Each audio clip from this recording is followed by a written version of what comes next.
그래서 왜 진리가 가장 나에게 이익이 되는 것이다. 불법을 아는 것이, 진리를 아는 것이 나에게 가장 큰 이익이 된다. 라고 말씀하신 부처님의 뜻이 거기 있다는 것. 우리는 시간이 흐르지 않는 공간 안에서 세세생생 영원 불멸이 우리는 자기가 지어놓은 과보대로 만들어지면서, 그런 세상이 만들어지면서 그 세상에서 내가 살게 된다는 것입니다. 제가 이런 말을 하는 걸 들었어요. 어떤 분이요, 뭐 한 10억을 준다. 뭐 그러면은 감옥에서 몇 년을 살고 나와도 된다. 뭐 이런 말을 하시는 분이 계시다고 하더라고요. 깜짝 놀랐습니다. 10억이면 몇 년 동안 내가 벌어도, 몇 년 벌어도 10억을 벌기가 어려운데, 1년이면 2억을 벌기 어려운데, 감옥 속에 있다가 2억씩 받고 10억을 받고 나오겠다. 이런 분들도 많이 계신 듯 한데요. 그런 말을 하는 걸 보고 제가 이렇게 설명을 했습니다. 자, 본인이 그런 어리석은 자기 삶을 어리석은 선택으로 감옥 속에 있는 삶을 자기가 주어준다면 그 5년 동안 감옥 속에서 어떤 생각을 어떻게 하고 거기서 갇혀있는 그 공간 안에 일일이 그것에 따른 가보가 또 만들어질 것인데요. 그게 여러분들은 영성이 높아 보이십니까? 여러분, 우리가 축생계, 아기계, 인간계, 지옥계가 있어요. 이렇게 영성이 떨어질 때. 그 중에 인간계가 가장 높습니다. 그러면 여러분들이요, 지금 어떤 마음을 지녔느냐에 따라서 여러분이 뭐 10억이 아니라 10조를 준다고 생각해 봅시다. 자, 여러분이 인간으로 태어날 겁니까? 악이나 축생이나 지옥을 갈 것입니까? 한번 생각해 보세요. 지금 여러분들의 생각의 판단에 따라 내가 돈을 1000조를 주든 경을 주든 바꿀 수 없는 것들이 있습니다. 여러분의 마음의 영성이라는 거죠, 그것이. 그것에 따라서 지옥도 가고 축생도 가는 겁니다. 여러분, 축생과 인간의 차이가 얼마나 큰지 압니까? 어떤 분이 제가 봤는데요. 1살짜리 아이를 같이 키우는데 진돗개를 같이 키웠다고 합니다. 그런데 이 진돗개가 아이를 해끼쳐서 아이가 죽었다고 합니다. 돌진한 아이가. 왜 이럴까요? 여러분이 알고 있는 축생이라고 하는 짐승들은 얼마나 본능에 충실한가? 인간은 그 본능을 좀 다스리기도 합니다.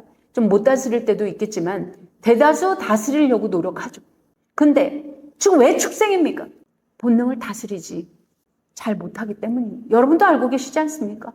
어떤 분은 축생이 좀 더 순수하다 뭐 이런 말을 하는데 뭐가 본능에 충실하면 순수한 겁니까?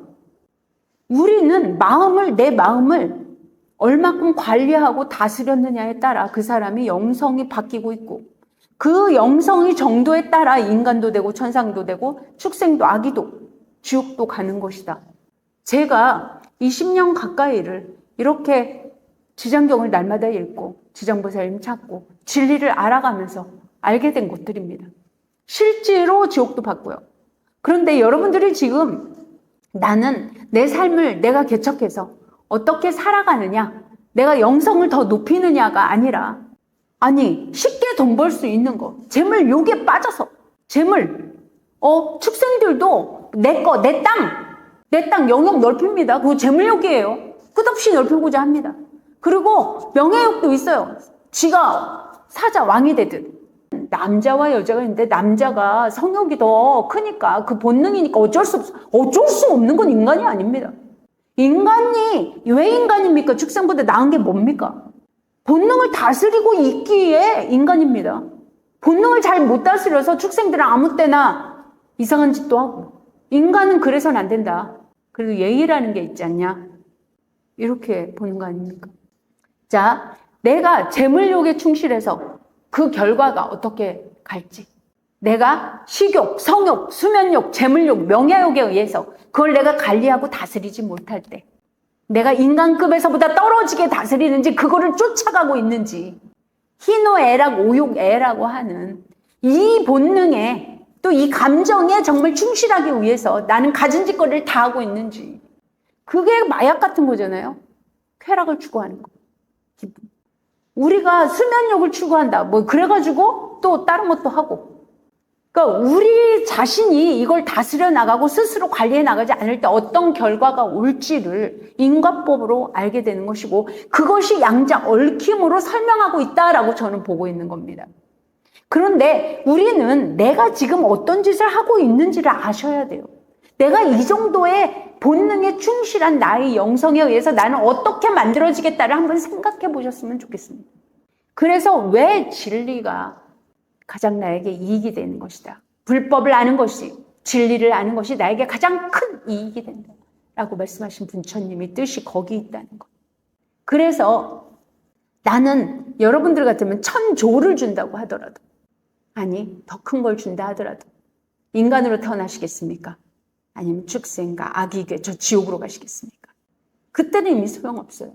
그때는 이미 지금 내가 들이닥쳐 놓은 현실처럼 이 현실을 내가 이런 부모님 밑에서 이렇게 태어났고 이런 환경이 주어졌어. 이 환경을 내가 지금 바꿔나갈 수도 있지만 바꿔나가지 못할 수 있는 그런 환경이 주어지는 것처럼 이미 인간과 축생도 주어져 버린다는 거예요. 지금 내가 아직은 그렇게 주어지지 않을 시기에 지금 바꿔나가신다면 여러분들 영성이 때는 이미 축생계로 갈 영성이 아닌 인간보다 더 뛰어난 그 위로 올라갈 수 있는 영성이 되지는 않을까 이렇게 생각됩니다. 구독과 좋아요는 저에게 큰 힘이 됩니다. 감사합니다.